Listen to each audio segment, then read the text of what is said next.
আসসালামু আলাইকুম দর্শক ভাইয়েরা, দেখেন শায়েস্তাগঞ্জ থেকে ছেড়ে আসা ট্রেনটি চট্টগ্রাম যাইতে কসবার সামনে এসে এক রাস্তার থেকে আরেক রাস্তায় প্রবেশ করায় এই ট্রেনটি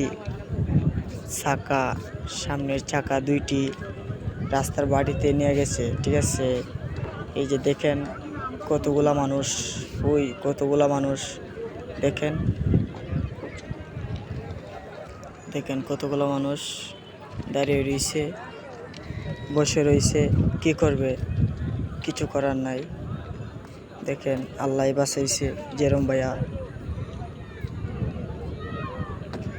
যেরকম ভাবে ধুলা উড়ছিল, সবাই মনে করছে আগুন লেগে গেছে। ট্রেন থেকে লাফ দিচ্ছে, ছাদের উপর লাফ দিছে, দিয়ে সেটা নিচে গেছে। সবাই রয়েছে, মানুষ ভিতরে আরো আছে। একবারে লাখ মানুষ, দেখতে পাচ্ছেন ভাইয়ারা। বর্তমানে ট্রেনটা আটক আছে।